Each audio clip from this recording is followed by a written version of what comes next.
नमस्कार. जय श्रीराम. मी भक्ती देशमुख. आपण गेल्या काही भागापासून रामायण कथा ऐकत आहोत. गेल्या भागात आपण पाहिलं की महर्षी अगस्तींच्या आश्रमातून श्रीराम, सीता आणि लक्ष्मण पंचवटीकडे निघाले. बातेत त्यांना जटायूंची भेट झाली. जटायू पक्षी म्हणाले, मी तुमचे पिताश्रींचे महाराज दशरथांचे मित्र आहे. हे ऐकून रामाला खूप आनंद झाला. श्रीराम, लक्ष्मण, सीता त्यांना आदरपूर्वक नमस्कार केले. जटायूंनी सीतेचे रक्षणाचे वचन दिले आणि त्यांना पंचवटीत राहण्यास सांगितले. रामाने नमस्कार करून त्यांचा निरोप घेतले आणि पंचवटीकडे निघाले. आपण गेल्या भागात ही कथा इथपर्यंत ऐकली होती. आज आपण रामायणातील एक अत्यंत महत्वाचे प्रसंग पाहणार आहोत. आपल्याला फक्त हा शूर्पणखाचा प्रसंग वाटतो, पण खरं पाहिलं तर याच घटनेपासून पुढे रामायणातील अत्यंत महत्वाचा भाग सुरू होणार आहे. चला तर मग प्रभू श्रीरामांचे स्मरण करून आजच्या कथेची सुरुवात करूया. जटायूंना निरोप देऊन श्रीराम, सीता माता आणि लक्ष्मण पंचवटीमध्ये आले. मंदाकिनीच्या पवित्र तीरावर बसलेलं ते स्थान खूप सुंदर होते. हिरवगार झाडे, फुलांनी भरलेलं वनराई, पक्ष्यांचा मधुर किलबिलाट आणि सर्वत्र शांततेचा अनुभव. श्रीरामांना ते स्थान अतिशय आवडले. लक्ष्मणांनी सुंदर पर्णकुटी बांधली. तिथे श्रीराम, सीता विधियुक्त गृहप्रवेश केले आणि राम, सीता आणि लक्ष्मण तिथे आनंदाने राहू लागले. श्रीराम पंचवटीत आल्याची बातमी समजतातच तेथील ऋषीमुनींच्या मनात आनंदाची लहर पसरली. राक्षसांच्या अत्याचाराने भयभीत झालेल्या ऋषीमुनींना वाटू लागले की धर्माचं रक्षण करणारे प्रभू श्रीराम आपल्या जवळ आहेत. एके दिवशी रावणाची बहीण शूर्पणखा ते आकाश मार्गाने ते पंचवटीतून जात होती. ती कामरूपी धारण करणारी राक्षसी होती. तिची नजर ध्यानामध्ये लीन असलेल्या श्रीरामावर पडली आणि श्रीरामांचे तेजस्वी दिव्य रूप पाहून ती क्षणात मोहित झाली. तिने सुंदर स्त्रीचे रूप धारण केले आणि श्रीरामासमोर येऊन म्हणाली, तुम्ही कोण आहात? या मनात नवीन दिसत आहेत. तुम्ही तर वनवासियांसारखे दिसत नाहीत. तुम्ही तरी एक राजकुमारासारखे दिसत आहात. हे ऐकून राम म्हणतो की मी राम आणि हे माझा भाऊ लक्ष्मण. मग शूर्पणखा म्हणते, मी विश्रवा ऋषीची कन्या आहे. लंकेचे पराक्रमी राजा रावण माझा भाऊ आहे. कुंभकर्ण, विभीषण, खर आणि दूषण हेही माझे भाऊ आहेत. माझं नाव शूर्पणखा. मी आजपर्यंत तुमच्यासारखे तेजस्वी पुरुषाला पाहिलेच नाही. तुमच्यासारख्या पुरुष आणि माझ्यासारखी स्त्री आपली जोडी शोभून दिसेल. माझ्याशी विवाह करा. शूर्पणखा आपल्या कुलाचा, भावाचा आणि समर्थाचा गर्व करत होती आणि प्रभूंच्या चेहऱ्यावर मात्र किंचितही अहंकार नव्हता. श्रीराम मंदस्मित करून म्हणाले, देवी, मी विवाहित आहे. ही माझी पत्नी सीता. पत्नी असताना दुसरा विवाह करणे योग्य नाही. पण माझा धाकटा भाऊ लक्ष्मण अविवाहित आहे. तू त्यांच्याकडे जा. हे ऐकता शूर्पणखा आनंदाने लक्ष्मणाकडे गेली. ती म्हणाली, लक्ष्मणा, तुझा भाऊ विवाहित आहे. तू माझ्याशी विवाह कर. लक्ष्मण हसून म्हणाले, देवी, मी माझ्या प्रभूंचे सेवक आहे. माझे स्वतःच असं काहीच नाही. माझ्याशी विवाह करून तुला का सुख मिळणार नाही. तू पुन्हा माझ्या मोठ्या भावाकडे जा. राम आणि लक्ष्मण दोघेही तिच्याशी विनोदाने बोलत होते, पण शूर्पणखेला तो विनोद समजलाच नाही. ती पुन्हा रामाकडे आली. रामाने पुन्हा तिला लक्ष्मणाकडे पाठवले. आता मात्र तिचा अहंकार दुखवला. ती संतापाने म्हणाली, या सीतेमुळेच तुम्ही मला स्वीकारत नाहीत ना. आधी मी हिला संपवते. असा म्हणत ती सीता मातेकडे धावली. त्या क्षणी श्रीरामांनी लक्ष्मणाकडे पाहून सांगितले, लक्ष्मण, निरापराध स्त्रीवर हात उगारणाऱ्या या दुष्टाला योग्य शिक्षा कर. प्रभूंनी तिचं वध केले नाही, कारण स्त्रीवर शस्त्र उचलणे हा त्यांचा स्वभाव नव्हता. पण सीता मातेच्या रक्षणासाठी शिक्षा आवश्यक होती. लक्ष्मणांनी एका क्षणातच तिचे नाक आणि कान छाटले. रक्तबंबाळ झालेली शूर्पणखा मोठ्याने किंचाळत जंगलात पळून गेली. तिचीही किंकाळ फक्त वेदनेची नव्हती, ती सुडाची होती. नाक आणि कान कापले गेल्यामुळे शूर्पणखा वेदनेने तडफडत होती. पण तिच्या जखमेपेक्षाही तिचा अहंकार जास्त जखमी झाला होता. रडत ओरडत ती थेट जनस्थानात आपला भाऊ घराकडे जाऊन पोचले. तिला त्या अवस्थेत पाहताच खर दचकला. तो म्हणाला, शूर्पणखे, हा तुझा असं का अपमान कोणी केला? कोणाचे प्राण इतके स्वस्त झाले आहेत?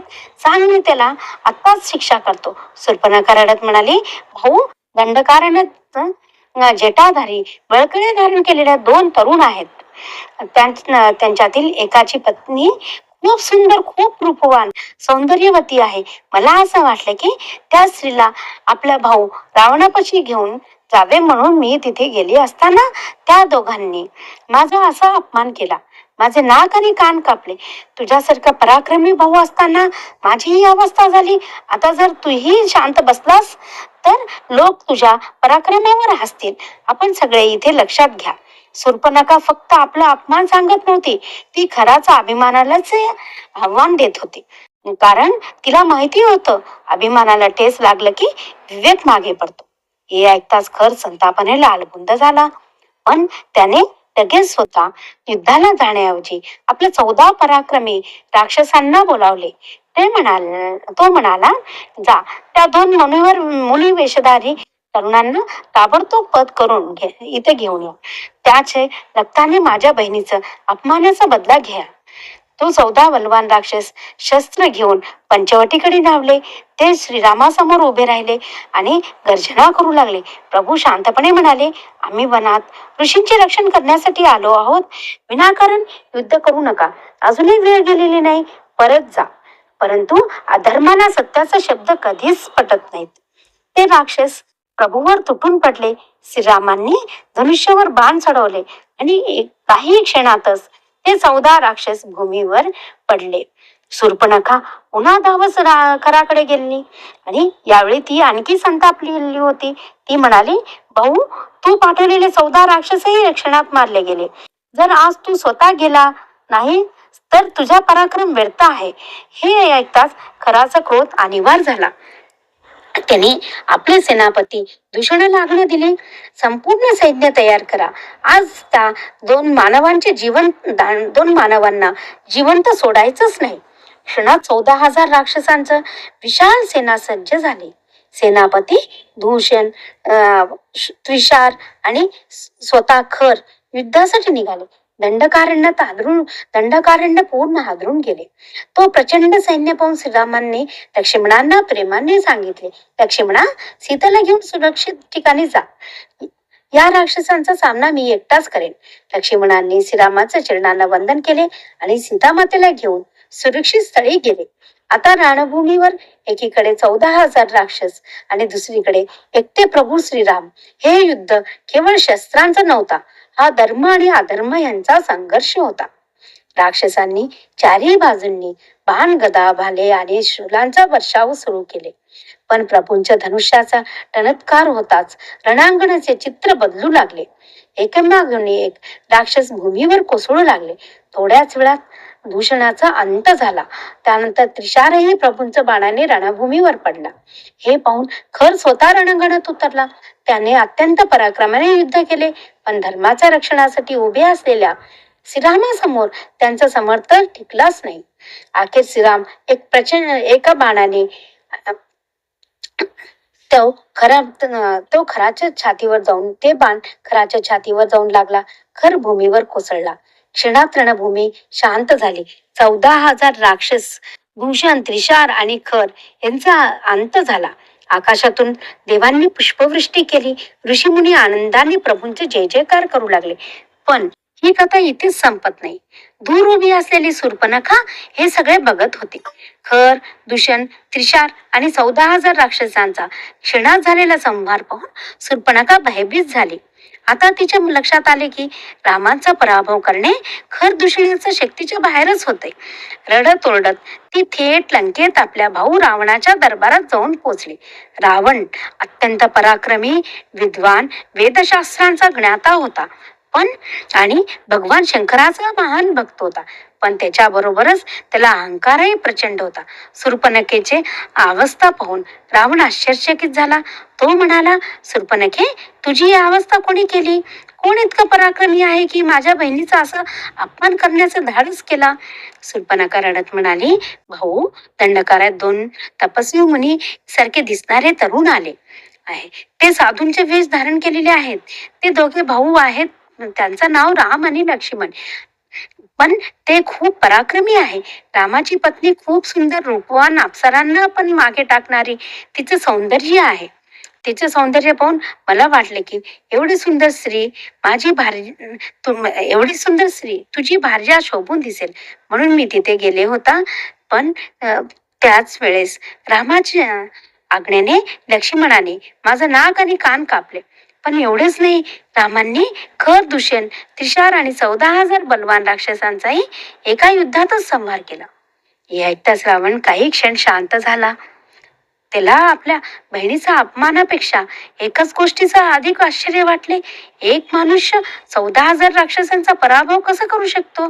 तेव्हा शूर्पणखा पुढे म्हणाली, भाऊ, मी तुला अजून एक गोष्ट सांगते. श्रीरामाची पत्नी सीता तिच्यासारखी सुंदर स्त्री मी आजपर्यंतच पाहिली नाही.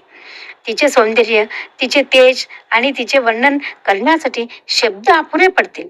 अशी स्त्री लंकेच्या राजमहालातच शोभून दिसेल. आपण सगळे इथे एक गोष्ट लक्षात घ्या. शूर्पणखा फक्त सीतेचं सौंदर्याचे वर्णन करत नव्हती. तिला ठाऊक होतं की रावणाचा सर्वात मोठा शत्रू दुसरा कोणी नसून त्याचा स्वतःचा अहंकार आणि वासना आहेत. म्हणून तिने त्याच्या कमकुवत जागेवर प्रहार केला. ती पुढे म्हणाली, भाऊ, तू त्रैलोक्य जिंकलास म्हणवतो ना, पण अशी अनुपम स्त्री वनात राहते आणि तुला तिचं माहितीही नाही. जर तू खरा पराक्रमी असशील तर सीतेला लंकेत आण. हे शब्द रावणाच्या मनात खोलवर उतरले. क्षणभर त्याने विचार केले. त्याला जाणवले की जो राम खर दूषणासारखे बलवान राक्षसांचा सहज पराभव करू शकतो, त्यांच्याशी सरळ युद्ध करणे योग्य नाही. तेव्हाच त्यांच्या मनात कपटाचा विचार जन्माला आला. युद्धाने नाही तर युक्तीने सीतेचं हरण करायचे. इथे ह्याच तो क्षण होता ज्याने संपूर्ण रामायणाला नवं वळण दिले. एका शूर्पणखेच्या जखमी अहंकारातून सीताहरणाचा कट जन्माला आला आणि पुढे त्याच कटामुळे रावणाचा आणि संपूर्ण लंकेचा विनाश झाला. म्हणूनच आपले संतांनी सांगितले आहे की अहंकार, क्रोध आणि वासना यांचा शेवट नेहमी विनाशातच होतो, तर मर्यादा, संयम आणि धर्म यांचा शेवट नेहमी विजयातच होतो. आपण आजचा हा प्रसंग इथेच थांबूया. पुढील भागात आपण पाहूया रावण मरीचकडे का गेला, मरीचने रावणाला कोणता महत्वाचा सल्ला दिला आणि तरीही रावणाने तो सल्ला का ऐकला नाही.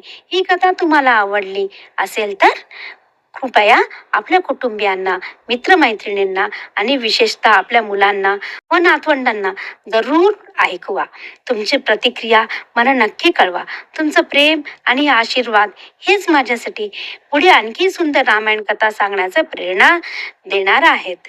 तोपर्यंत नमस्कार सगळ्यांना. जय श्रीराम.